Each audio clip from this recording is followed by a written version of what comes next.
Hello everyone, welcome back to the channel. इस video में देखने वाले जीएफजी का problem of the day, that is longest common increasing subsequence. तो ये क्वेश्चन बेसिकली एक कॉम्बिनेशन है दो फेमस क्वेश्चंस का। पहला क्वेश्चन है लॉन्गेस्ट कॉमन सबसीक्वेंस और दूसरा क्वेश्चन है लॉन्गेस्ट इंक्रीजिंग सबसीक्वेंस। तो अब ये बेसिकली कॉम्बिनेशन हो गया दोनों क्वेश्चंस का, जिसमें आपको बेसिकली दो एरेज दी होंगी। आपको उनमें बताना है कि पहले तो आपको निकालना है उसमें कौन से लॉन्गेस्ट इंक्रीजिंग सबसीक्वेंसेस है। अब फिर लॉन्गेस्ट इंक्रीजिंग सबसीक्वेंस में बेसिकली आपको बताना है कि कौन सा सबसे लॉन्गेस्ट लेंथ का कॉमन सबसीक्वेंस है जो दोनों में कॉमन है बेसिकली। ठीक, तो मतलब कि एक ऐसा कॉमन सबसीक्वेंस चूज़ करना है जो कि इंक्रीजिंग इन नेचर हो। जैसे कि यहाँ पर अगर हम इस एग्जांपल में देखें तो 3491 और 53891021 में अगर आप देखो तो इसमें कॉमन वाले अगर आप देखो तो थ्री कॉमन है दोनों में, बेसिकली 9 कॉमन है दोनों में और 1 कॉमन है। तो 391 is a common subsequence, longest common subsequence between basically these two arrays. और अगर अब आप इसमें लॉन्गेस्ट इंक्रीजिंग सबसीक्वेंस निकालने की कोशिश करोगे तो 391 में लॉन्गेस्ट इंक्रीजिंग सबसीक्वेंस आपका 39 है, दैट इज ऑफ लेंथ 2, तो आपका इसका 2 आंसर हो जाएगा। ठीक, तो बेसिकली दोनों ही क्वेश्चंस जो होते हैं लॉन्गेस्ट कॉमन सबसीक्वेंस और लॉन्गेस्ट इंक्रीजिंग सबसीक्वेंस, अगर आपने ये नहीं करे हैं तो ये इसका प्री रिक्विजिट समझ लीजिए आप, इसको आपको बेसिकली करना पड़ेगा पहले। तो दोनों ही क्वेश्चन अगर आप करोगे तो इसमें आपको पता चल जाएगा कि बेसिकली दोनों का लॉजिक ही डायनेमिक प्रोग्रामिंग से होगा, क्योंकि इसमें ग्रीडी आपकी नहीं चल पाएगी, क्योंकि इसमें बहुत सारे वेज हो सकते हैं आपके किसी भी तरह से दो एरेज में से सबसीक्वेंस पिक करने के आपके बहुत सारे मल्टीपल वेज हो सकते हैं। That's why you have to use dynamic programming, जिसमें आप सारे तरीके यूज़ करोगे और उसमें से ऑप्टिमल निकाल के आओगे। ठीक, तो इसको भी हम बेसिकली डायनेमिक प्रोग्रामिंग से ही करने की कोशिश करेंगे। अब हम डायनेमिक प्रोग्रामिंग में अब देखो सबसे इंपॉर्टेंट चीज़ होती है आपकी स्टेट, कि आप अपनी प्रॉब्लम को किस तरीके से डिफाइन कर रहे हो, और उसके बाद आपको ट्रांजिशन की ज़रूरत होगी कि भाई हर एक स्टेट की वैल्यू आप कैसे निकाल के ला रहे हो, और फिर फाइनल एक आंसर हो जाएगा आपका जो किसी ना किसी स्टेट में पड़ा होगा। ठीक, तो आप देखते हैं भाई इसमें हम स्टेट क्या डिफाइन कर सकते हैं। तो बेसिकली आपके पास एक एरे है ए, ठीक, और दूसरी एरे है बी। तो हम कहते हैं कि भाई हम बी साइज़ का अपना एक डीपी बनाएंगे।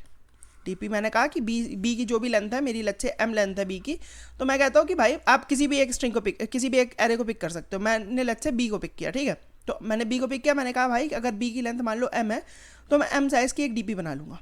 ठीक, 0 1 2 से लेके पूरी एम साइज़ की डीपी बन जाएगी। अब इस डीपी की भाई स्टेट डिफाइन करनी पड़ेगी मेरे को, कि मैं एक्चुअल में डीपी ऑफ आई पे स्टोर क्या करना चाह रहा हूँ। डीपी ऑफ आई पे कुछ ना कुछ मैं स्टोर करना चाहूँगा। अब मैं क्या डीपी ऑफ आई पे स्टोर करूँगा, तो भाई जो मेरी एक्चुअल प्रॉब्लम है कि लॉन्गेस्ट कॉमन इंक्रीजिंग सबसीक्वेंस, यही मैं स्टोर करूँगा, बट आई पे ख़त्म हो रहा है, राइट। तो मैं कहूँगा कि भाई आई मेरा लास्ट एलिमेंट है। आई को मैंने कहा कि भाई आई मेरा लास्ट एलिमेंट पिक किया मैंने, तो आई नहीं, मतलब कि एरे ऑफ आई बेसिकली, या फिर बी ऑफ आई मेरा लास्ट एलिमेंट है उस सबसीक्वेंस का। तो बताओ कि लॉन्गेस्ट कॉमन इंक्रीजिंग सबसीक्वेंस कितनी मैक्सिमम लेंथ का बन सकता है। This is basically my definition of D P of I, कि भाई बी ऑफ आई पे ख़त्म होने वाला बी ऑफ आई उसका पार्ट होना चाहिए, और इसको बेसिकली अगर मैं आखिरी एलिमेंट मानूँ तो अब बताओ भाई लॉन्गेस्ट कॉमन इंक्रीजिंग सबसीक्वेंस क्या बन सकता है ए और बी में। जो भी बनेगा वो बेसिकली मेरा डी पी ऑफ आई पे स्टोर होगा। अब मेरे को यही value among all these indices calculate करनी है। अब अगर मेरे पास भाई सारी वैल्यूज़ फिल हो गई, मान लो किसी तरीके से मैंने ये सारी वैल्यूज़ कंप्यूट कर ली, तो अब भाई हर एक पोजीशन पे पड़ा है कि बी ऑफ आई पे ख़त्म होने वाला लॉन्गेस्ट इंक्रीजिंग सबसीक्वेंस कितने साइज़ का है। ऐसे ही सब हर एक इंडेक्स पे पड़ा होगा। तो अब भाई इसमें से ही कोई देखो भाई, जो भी मेरा आपने कहा कि भाई मेरा जो भी आंसर होगा वो भाई कहीं ना कहीं पे तो ख़त्म हो रहा होगा, राइट। और हमने हर एक बी ऑफ आई की वो बेसिकली बी ऑफ आई को हर एक को चांस दिया कि भाई तुम आखिरी एलिमेंट बन जाओ, तो अब किसी ना किसी एक पे तो ख़त्म होगा, राइट। तो भाई इन सब में से ही जो मैक्सिमम होगा वही मेरा फाइनल आंसर हो जाएगा, कि भाई इस वाले बी ऑफ आई पे मेरा खत्म होने वाला सबसे मैक्सिमम लेंथ का सबसीक्वेंस निकल के आ रहा है, तो भाई मैं इसको ही अपना आंसर बना लेता हूँ। तो अगर हम किसी तरीके से भाई सारी बी ऑफ आई की वैल्यू कंप्यूट कर पाए, हम स्टार्टिंग फ्रॉम 0 to m-1, तो भाई हम कह सकते हैं कि हम भाई इसका मैक्सिमम निकाल लें तो मेरा फाइनल आंसर आ जाएगा। अब भाई बस जो only task that is remaining, कि भाई हम बी ऑफ आई कंप्यूट कैसे करेंगे, यानी कि हमें अपना ट्रांजिशन लिखना है कि भाई बी ऑफ आई की वैल्यू को कंप्यूट कैसे करेंगे without basically exceeding the constraints that they had given. ठीक, तो भाई हम कहते हैं कि अब भाई हमें डिफाइन करना पड़ेगा। तो देखो मैं किस तरीके से डिफाइन कर रहा हूँ। मैं कहूँगा कि भाई देखो मैं हर एक पहले ए ऑफ आई में से एक एलिमेंट पिक करूँगा। ठीक, एरे में से ए वाली एरे में से एक एलिमेंट पिक किया। लेट्स से मैंने पहला एलिमेंट पिक किया। ठीक, पहला एलिमेंट भाई मैंने पिक किया, तो अब मेरे को देखना है कि भाई दूसरी यानी कि बी वाली एरे में ये एलिमेंट कहाँ कहाँ पे आ रहा है। दूसरी वाली एरे में मान लो ये एलिमेंट आ रहा है आपका एक यहाँ पे एक यहाँ पे, मान लो 2 अकरेंसेस हैं इसकी। तो अब भाई बेसिकली इस वाले ए ऑफ आई से ये दोनों इंडिसेस की वैल्यूज़ में चेंज आएगा, क्योंकि DP of basically let's say अगर मैं कहता हूँ कि भाई ये मेरा I1 और I2 पे प्रेजेंट है बी में, तो भाई अब ये एक कॉमन सब सीक्वेंस बन सकता है, बट हमें इंक्रीजिंग वाला भी देखना पड़ेगा। बट कॉमन तो भाई देखो ये दो ही लोगों के साथ बन सकता है, राइट, कि भाई ये ए ऑफ आई को मैंने मैच किया बी ऑफ I1 और बी ऑफ I2 के साथ, लेकिन अब वैल्यू क्या इंसर्ट होगी ये हमें देखना पड़ेगा, राइट।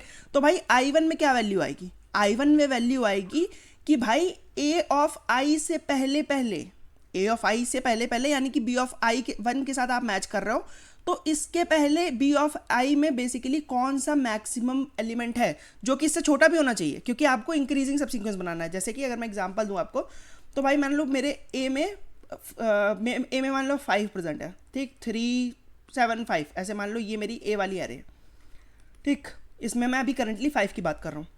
सिमिलरली लेट्स से मेरा बी वाली एरे है, इसमें लेट्स से एक आपका 7 प्रेजेंट है, फिर 3 प्रेजेंट है, फिर लेट्स से 4 प्रेजेंट है, और फिर यहाँ पे 5 आ रहा है, और ऐसे ही कुछ टाइम बाद फिर से एक बार 5 आ रहा है, ठीक, और बीच में मान लो 7 भी है आपका।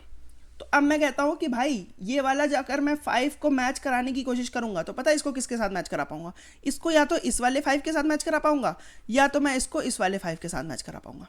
अब वैल्यू क्या अपडेट होगी कि भाई मेरे को ये तो पता चल गया कि डीपी ऑफ ये मेरी BI1 की वैल्यू चेंज होगी, और सिमिलरली मेरी डीपी ऑफ BI2 की वैल्यू चेंज होगी। लेकिन अब वैल्यू चेंज कैसे होगी, तो भाई देखो वैल्यू पता क्या चेंज होगी, देखो इसमें पड़ा है कि भाई 7 पे एंड होने वाला लॉन्गेस्ट इंक्रीजिंग कॉमन सबसीक्वेंस कितने साइज का है, इसमें पड़ा है कि 3 पे खत्म होने वाला लॉन्गेस्ट इंक्रीजिंग सबसीक्वेंस कितने साइज का है, इसमें पड़ा है कि 4 पे खत्म होने वाला लॉन्गेस्ट इंक्रीजिंग सबसीक्वेंस कितने साइज का है। तो भाई पता है 5 के लिए क्या होगा, 5 के लिए होगा कि भाई इससे पहले ऐसे एलिमेंट्स जो कि इस 5 से छोटे हैं, क्योंकि वही मेरा इसको इंक्रीजिंग सबसीक्वेंस बनने में मदद करेगा। क्योंकि भाई ये नहीं कह सकता हूँ कि भाई जो 7 पे खत्म होने वाला लॉन्गेस्ट इंक्रीजिंग सबसीक्वेंस था उसके पीछे भाई तुम 5 लगा दो, क्योंकि अगर तुम 7 के पीछे 5 कभी भी लगाओगे तो भाई ये अब इंक्रीजिंग सबसीक्वेंस नहीं रह गया। कॉमन भले ही तुम निकाल पाओ बट ये इंक्रीजिंग सबसीक्वेंस तो नहीं रह गया, राइट। तो मतलब कि 7 से तुम्हें कोई लेना देना नहीं है, तुम्हें केवल इससे छोटे वाले एलिमेंट से लेना देना है कि भाई 5 से छोटे एलिमेंट कौन कौन से हैं। जो जो छोटे एलिमेंट्स हैं उनकी वैल्यू तुम पिक कर सकते हो कि भाई 3 की वैल्यू जो बताओ, 3 बताओ तुम कि तुम्हारे तक का maximum longest increasing common subsequence कितने साइज का है। 3 बताएगा कि लेट्स से भाई मेरे तक तो एक ही साइज का है, तो 5 बोलेगा कि पता है मैं तुम्हारे पीछे जुड़ सकता हूँ। अगर मैं तुम्हारे पीछे जुड़ जाऊँ तो भाई पता क्या होगा, अगर मैं तुम्हारे पीछे जुड़ जाऊँ तो मैं तुम्हारा एक साइज के तो तुम ऑलरेडी हो, और तुम्हारे पीछे मैं भी जुड़ रहा हूँ, और मैं 5 कॉमन है क्योंकि ए ऑफ आई से पिक करा है। ए ऑफ आई से मैंने देखा है कि भाई ये ए ऑफ आई के साथ मैच हो पाएगा, तो ये वाला 5 ए ऑफ आई के साथ मैच होके एक कॉमन सबसीक्वेंस तो बना ही रहा है साथ में, क्योंकि 3 तक बेसिकली पड़ा हुआ है कि भाई 1 साइज का कॉमन इंक्रीजिंग सबसीक्वेंस बन सकता है। तो अब 3 के पीछे 5 लगाऊंगा तो इंक्रीजिंग वाली प्रॉपर्टी यहाँ से आ रही है और कॉमन वाली प्रॉपर्टी इससे आ रही है कि भाई ये ए ऑफ आई के साथ मैच हो रहा है। तो बेसिकली आप कह सकते हो कि अगर 3 तक 1 साइज का सबसीक्वेंस है तो उसके पीछे मैं एक साइज का सबसीक्वेंस मैनुअली बना रहा हूँ। यही रिकर्जन का बेसिकली रिकर्जन और डीपी का काम होता है कि भाई कुछ काम आपने बोल दिया कि भाई ये काम पहले से हो चुका है या तो ये काम रिकर्जन ने किया है।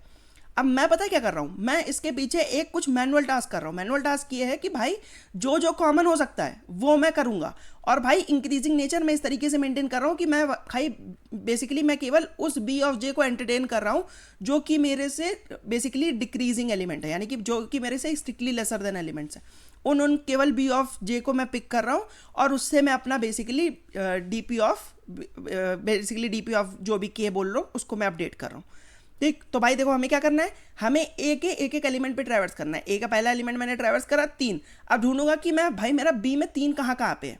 बी में 3 जहाँ पे भी होगा वो अपडेट होंगे। वो कैसे अपडेट होंगे कि भाई जो मेरा उससे पहले लेट्स से अगर मेरा 5th इंडेक्स पे प्रेजेंट है तो भाई मैं 0 से 4 तक वो सारे इंडेक्स ढूंढूंगा जहाँ पे मेरा बेसिकली जो एलिमेंट पड़ा हुआ है बी ऑफ जे में वो क्या है, वो छोटा है इस बेसिकली एरे ऑफ आई से। जो एलिमेंट छोटे हैं वो अब मेरे बी के जे वाले आंसर को कंप्यूट करने में अपना इनपुट देंगे। अब उनका इनपुट किस तरीके से इंपॉर्टेंट होगा कि भाई वो जो भी इनपुट देंगे, लेट्स से उन्होंने एक्स इनपुट दिया तो उसके पीछे भाई मैं एक साइज का सबसीक्वेंस और ऐड कर सकता हूं जो कि इंक्रीजिंग भी है और कॉमन भी है। उससे मैं बेसिकली इसको अपडेट कर सकता हूं। तो एक तरीके से मेरा टास्क बस ये है कि भाई 0 से 4 तक मैक्सिमम एलिमेंट ढूंढ के लाऊं। भाई मैक्सिमम क्या वैल्यू पड़ी हुई है, लेकिन भाई एक कंस्ट्रेंट फॉलो होना चाहिए कि वो वैल्यू बेसिकली जो भी बी ऑफ आई की वैल्यू है that should be strictly lesser than जो ए ऑफ आई की मैं अभी करंटली डील कर रहा हूँ, क्योंकि भाई मेरे को इंक्रीजिंग नेचर का बनाना है। अगर इंक्रीजिंग ना बना होता तो केवल भाई मैं कॉमन निकालता। कॉमन निकालने में फिर मेरे को ये ना देखना पड़ता कि भाई तुम छोटे हो चाहे तुम बड़े हो, उससे मेरे को कोई लेना देना नहीं है। बट क्योंकि इन्होंने बोला है कि इंक्रीजिंग निकालना है, that's why you can only pick those elements जो कि आपके भाई 5 से स्ट्रिक्टली छोटे हैं।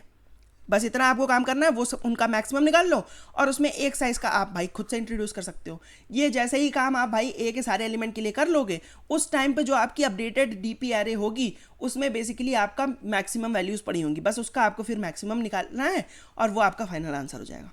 ठीक, तो उम्मीद करता हूँ आपको थोड़ा थोड़ा कुछ आइडिया लग रहा होगा। एक बार मैं कोड दिखाता हूँ तो आपको भाई फाइनल आइडिया लगने लगेगा। तो देखो भाई, कोड में मैंने यही सेम चीज़ किया है कि एन और एम निकाल लिए हैं।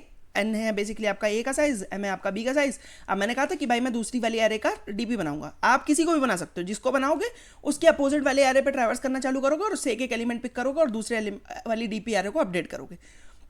ठीक, तो मैंने फाइनल बेसिकली अपनी डीपी वाली एरे बनाई एम साइज की और स्टार्टिंग में सबको 0 दे दिया कि मैं 1 भी दे सकता था, क्योंकि भाई एक साइज का longest increasing common sub sequence नहीं पॉसिबल है, क्योंकि अगर इंक्रीजिंग होता तो पॉसिबल था, भाई कॉमन नहीं पॉसिबल है, राइट। तो दैट्स वाई 0 ही देना पड़ेगा आपको। तो भाई आप क्या करोगे, मैंने भाई ए वाली एरे पर ट्रैवर्स करना स्टार्ट किया 0 से लेके। अब भाई मैं एक एलिमेंट उठाऊंगा और उसको ढूंढूंगा कि वो बी में कहाँ कहाँ पे प्रेजेंट है। जहाँ जहाँ पे प्रेजेंट होगा उससे पहले के मेरे को सबको सारे जितने भी उससे स्ट्रिक्टली छोटे एलिमेंट है उसके मैक्सिमम चाहिए, राइट। तो मैंने क्या किया भाई, मैं पूरी जे पर ट्रैवर्स कर रहा हूँ। अब जे पर ट्रैवर्स करने पे पता है क्या फायदा होगा कि आप किसी भी, अगर मैं डायरेक्ट मैचिंग वाले पर ट्रैवर्स करता तो मेरे को उससे पहले का मैक्स निकालना पड़ता, राइट। तो मैं क्या करूँगा, मैं इस साथ में ही ऑन द गो मैं मैक्स भी निकालता चलूँगा। देखो वो कैसे कर रहा हूँ मैं। अगर भाई मेरा ए ऑफ आई अगर बी ऑफ आई के बराबर है, अगर ए ऑफ आई बी ऑफ आई के बराबर है, तो क्या करूंगा, तो मैं अपनी डीपी को अपडेट करूंगा। डीपी को किससे अपडेट करूंगा कि भाई अभी तक का जो मैक्स निकाला है, अभी तक का मैक्स मैं अपने आंसर में स्टोर कर रहा हूँ। अभी तक का ऐसा मैक्स जो कि भाई मेरा ए ऑफ आई से स्ट्रिक्टली छोटा है, ऐसा मैक्स निकाल रहा हूँ। ए ऑफ आई से जो भी स्ट्रिक्टली छोटा वो मैक्स निकाल लिया, उसमें मैं बेसिकली 1 ऐड कर दूंगा। तो ये मेरा डीपी ऑफ जे को अपडेट करने की दम रखने लगा है, क्योंकि ये इंक्रीजिंग इन नेचर है और अभी तक का मैक्स भी आ रहा है। ठीक, दूसरा काम क्या कर रहा हूँ, दूसरा काम मैं कर रहा हूँ कि अब मैं अपने इस मैक्स को अपडेट भी तो करना है। अब इस मैक्स को अपडेट कैसे कर रहा हूँ, मैं देख रहा हूँ कि भाई जो करंटली मैं बी ऑफ जे को फेस कर रहा हूँ, क्या ये स्ट्रिक्टली छोटा है मेरे ए ऑफ आई से। अगर ये स्ट्रिक्टली छोटा है तो भाई ये मेरे आंसर में अपना इनपुट दे सकता है। तो आंसर में कैसे इनपुट देगा कि भाई इनमें से मेरे को मैक्सिमम निकालना है। ये सारे जो जितने भी हैं उनका समूह जो है उसमें से मेरे को एक मैक्सिमम एलिमेंट फाइंड करना है और that will basically be 1 plus वो एलिमेंट आपका डीपी ऑफ जे में इनपुट देगा। तो वही मैं कर रहा हूँ कि भाई अपने मैं आंसर को अपडेट करता जा रहा हूँ। आप इसका नाम मैक्स भी रख सकते थे, that will make much more sense. तो उससे भाई उससे बाद ये जब पूरा दोनों आपके लूप खत्म हो जाएंगे तो आपको पता है कि भाई मेरा डीपी पूरी डीपी जो है उसमें फाइनल आंसर पड़ा हुआ है। अब आपको डीपी का मैक्स निकालना है। तो भाई देखो, या तो डीपी का मैक्स आप अलग से निकाल लो। मैंने क्या किया भाई, जहाँ पे मैं डीपी अपडेट कर रहा हूँ ना, वहीं साथ ही साथ मैक्स भी निकालता चल रहा हूँ, क्योंकि डीपी जब अपडेट होगी तभी तो वैल्यू उसकी चेंज होगी। डीपी की वैल्यू जैसे ही चेंज हुई, इसका मैक्स में उसका इनपुट ले लिया मैंने, तो फाइनल रिजल्ट जो होगा वो मैं साथ ही साथ कंप्यूट कर रहा हूँ। मेरे को एक बार और पूरी डीपी पे अपने आइटरेट करने की जरूरत नहीं पड़ी। ठीक, अब देखो यहाँ पे पता है क्या हो रहा है, यहाँ पे हो रहा है कि भाई ये पहला लूप है, इससे मेरा एक पूरी डीपी की आइटरेशन हो रही है कि भाई मेरा 3 को अगर मैंने इंक्लूड किया है, 3 को, इस वाले 3 को इंक्लूड किया है, तो अब भाई इसको इंक्लूड करके मेरी पूरी डीपी कैसे किस तरीके से अपडेट हो रही है ये देख रहा है। फिर उसके बाद मैं 4 को भी इंक्लूड कर रहा हूँ कि अब भाई ये 4 जिससे मैचिंग है उसको इनपुट लेके पूरी डीपी को अपडेट कर दो। फिर सिमिलरली मैं 9 का इनपुट ले रहा हूँ कि 9 का इनपुट लेके पूरी डीपी को फिर से अपडेट कर दो। तो इस तरीके से बेसिकली मैं अपनी इंक्रीमेंटल डीपी बिल्ड करता जा रहा हूँ कि भाई एक लिमिट तक के मेरे सारे एलिमेंट्स ऑलरेडी प्रेजेंट है। उसके बाद क्या कर रहा हूँ, मैं अगला एलिमेंट इंट्रोड्यूस कर रहा हूँ कि भाई अभी तक की जो डीपी है उससे लेके मैं अपना अगला एलिमेंट इंट्रोड्यूस करके अपनी डीपी को फिर से अपडेट कर रहा हूँ, राइट। तो बेसिकली मोटा मोटा हिसाब ये है कि मैं भाई जो भी एलिमेंट एरे ऑफ आई से पिक कर रहा हूँ उसको मैच करने की कोशिश कर रहा हूँ बी के किसी एलिमेंट से जिससे मैच हो जा रहा है। अब भाई उसको अपडेट करने की बारी आ गई कि भाई इससे मैच हो गया तो एक कॉमन सब सीक्वेंस बन जाएगा। अब तुम्हें इंक्रीजिंग कितना मैक्सिमम निकाल सकते हो ये तुम्हें डीपी से देखना पड़ेगा कि भाई उससे पहले के जो एलिमेंट्स हैं जो कि स्ट्रिक्टली छोटे हैं वो उनकी डीपी की वैल्यू निकाल लो कि भाई वहां तक कितना मैक्सिमम बन सकता है। उनके पीछे क्या तुम अपने आप को अपेंड कर सकते हो कि नहीं, ये इस बात से आएगा कि भाई वो क्या स्ट्रिक्टली छोटा है कि नहीं। और उसके बाद कॉमन, क्योंकि भाई मैं ए ऑफ आई और बी ऑफ आई को मैच कर रहा हूँ, that's why this is a common, और एक साइज का कॉमन मैं खुद बना रहा हूँ, बाकी मैं डीपी से उठा रहा हूँ। ठीक है, तो उम्मीद करता हूँ कि भाई आपको ये समझ में आया होगा। इसमें हम क्या कर रहे हैं, हम एन क्रॉस एम में अपना पूरी डीपी को कंप्यूट कर रहे हैं और डीपी का साइज अगर आप देखो तो स्पेस कॉम्प्लेक्सिटी आपकी ऑर्डर ऑफ एम हो जाएगी, या फिर अगर आप एन साइज की बनाना चाहो तो आपकी ऑर्डर ऑफ एन हो जाएगी। तो उसमें आप इस तरीके का भी लॉजिक लगा सकते हो कि भाई अगर आपकी ए की साइज छोटा है तो फिर आप ए साइज का बना लो, अगर आपका बी का साइज छोटा है तो बेसिकली आप एम साइज का बना लो। ठीक है, तो ये आप छोटे मोटे अपने ट्वीक कर सकते हो, बाकी मोटा मोटा लॉजिक यही था। तो अगर आपको इसमें अभी भी कोई डाउट है या फिर आपको कोड में कुछ भी नहीं समझ में आया तो आप मेरे से कमेंट सेक्शन में पूछ सकते हो। I would love to answer that. अगर आपको वीडियो पसंद आया तो उसको लाइक कर देना, चैनल को सब्सक्राइब कर देना। मैं मिलता हूँ आपसे किसी और वीडियो में, तब तक के लिए बाय बाय।